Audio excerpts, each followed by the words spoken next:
We all know these sweet, pure stories about someone else's children. But what is the most evil thing you have ever seen a child do? My younger brother is a psychopath. We are 13 years apart. When I was very pregnant with my second child, he tried to drop kick me in the stomach and said he wanted to kill my baby. He was mad because I wouldn't let him play a video game. Another time when he was around 6 or 7, he took a baseball bat and jumped on the neighbor's car hood and started bashing it on the hood and roof, making dents. The neighbor came out horrified, and when he yelled at my brother, my mom came out and threatened to whoop the neighbor's ass. My mom is part of the reason my brother is such a shirt. He's 17 now, and I'm sure he will end up in prison someday. I work with emotionally disturbed kids. So you know, I see a lot of kids doing evil shit. My worst one was when a kid grabbed a 3/4 full carton of milk at lunch and pissed in it to fill it up. He then, calm as anything, yelled for the principal to come out. As soon as he walked out of his office door, the kid threw the milk piss all over him.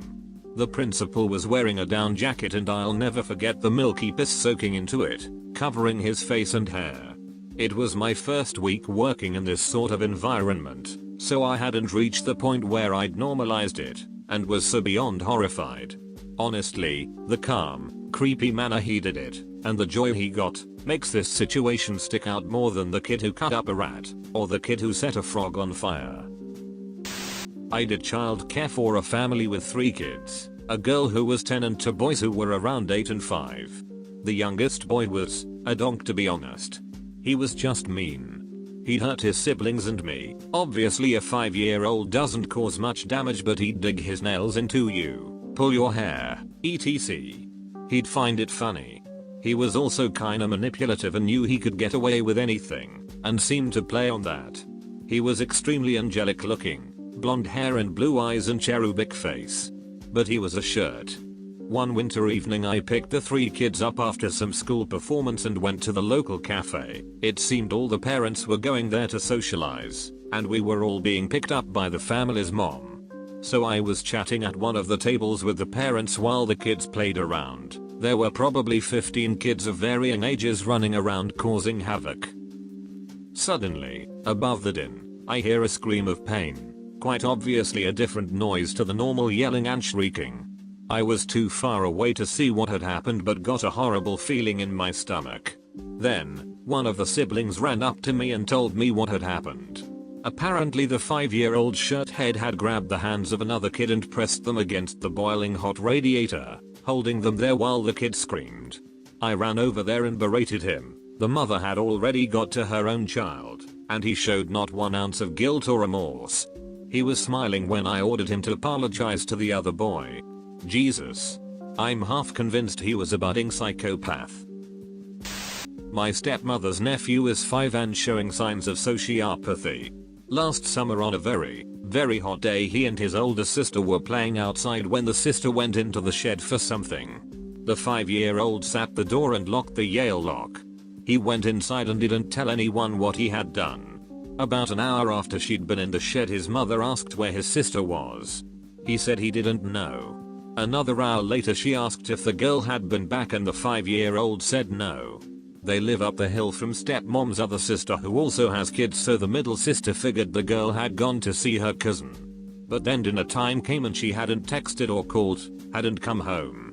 Every time my step-aunt asked if her son had seen his sister, he said no. So my step-aunt calls the police, who come right over. They are in the front yard talking. The 5-year-old comes out. The cop asks if he's seen or heard from his sister. He looked into the policeman's eyes and said no. That's when they realized they could hear faint screaming and pounding and ran to the backyard.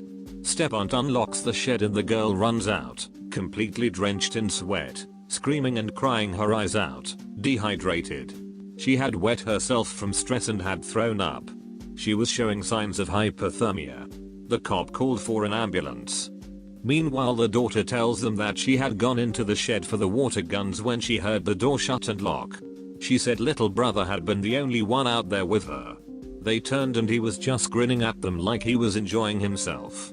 Little guy shrugged and said, "Oh, yeah, I put sissy in the shed." A few weeks later at school, he asked to go to the boys' room. He was gone for a while and so the teacher went to find him. She walked in and he had another boy in a chokehold. The kid was turning blue. She separated them and sent the other boy to the nurse and took step-cousin to the principal's office. He was sent home for the day but was allowed back the next day. No remorse. Another couple days later they were outside at recess and the teacher heard screaming and crying, so she went to see what was happening. She found step-cousin beating another child with a stick. Kid was raw and bloody. Again, no remorse. A few days later one of his classmates said he saw step-cousin go into the girls' bathroom, so the teacher goes in and he has a little girl's head in the toilet underwater. Teacher separates them and takes him to the principal. He was suspended but allowed back. Every time he was caught doing something evil he smiled like nothing was wrong. So my dad is telling me all this when I visited recently for stepmom's birthday, and that kid is going to be staying with us at their house. Makes me nervous, but I figure, how can a 5-year-old really harm me? I'm an adult. But he latches himself to me for the whole day, refuses to leave my side.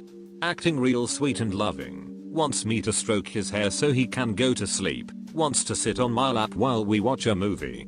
It lasted for a few hours, until suddenly he got off my lap and looked at me, with the coldest, deadest eyes I've ever seen. Says in this weird voice, "I don't like you anymore. I don't want you here anymore. You should go now." Goes into my little brother's bedroom. I glance over my shoulder a while later, and he's peering around the corner glaring at me. I did not want to go to sleep that night. What has happened to him? Are his parents aware that he is seriously disturbed? So far they've got him in counseling, and he has a large male teaching aide that accompanies him everywhere. He's paid to watch him and keep him from doing anything bad, and to keep him focused in class because he also has a habit of getting up and doing whatever he wants when he gets bored or restless. All of this has started happening within the last calendar year. My step-aunt is really scared because he's been doing things at home that scare her. He killed one of their puppies back in January. I don't want to distress you, but he slammed the car door on the puppy's head several times because the puppy, being a puppy, nipped his arm. She caught him with a lighter holding it to his testicles recently. One night she tried to get him to go to sleep.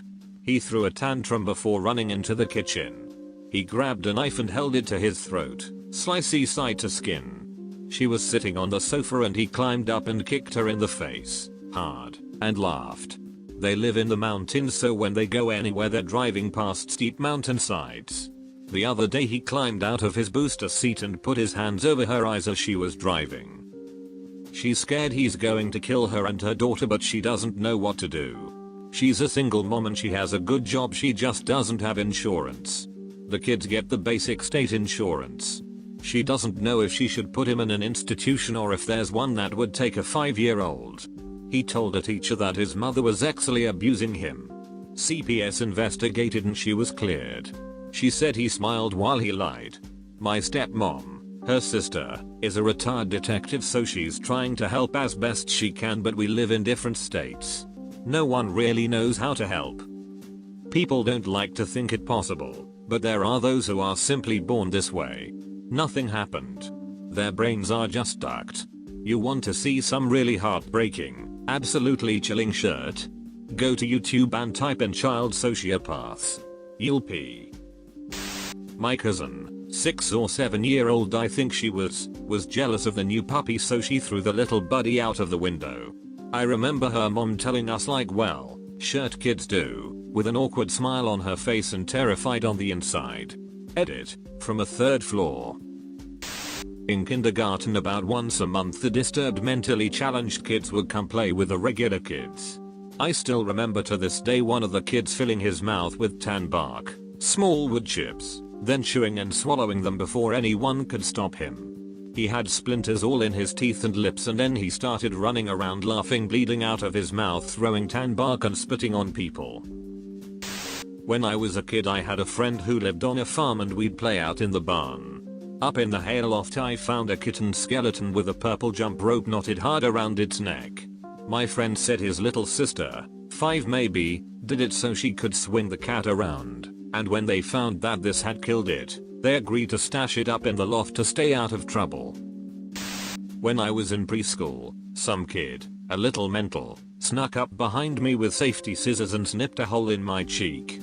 That is the only clear memory I have of preschool. I was bleeding like crazy.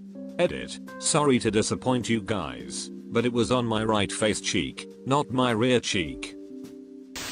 I was a careers advisor and a kid told me he wanted to do a butchery apprenticeship, so I started discussing options with him and found him some vacancies to apply for. We set a meeting to start filling in application forms the week after. 5 minutes after he left, his teacher came in and said I shouldn't help him find a butchery apprenticeship because he had already killed a bunch of small animals, ranging from a hedgehog to his own dog, and was openly on the lookout for a horse to skin. He had also asked her what would happen if he stabbed her in the neck with a compass. So teaching him knife skills was not a good idea. The kid was tall, built, and powerful. Eek. Perth schoolgirl hung from tree with a skipping rope. I didn't witness it, but it happened at my local primary school. A 10-year-old girl with a heart defect was hung with a skipping rope by some kids in her class. I can't even comprehend what those little bastards were thinking. It makes me sick to my stomach that a 10-year-old kid would do something like that. Edit. She survived. Thought I should add that in. Extreme bullying. Ducking hell, that's not bullying, that is attempted murder.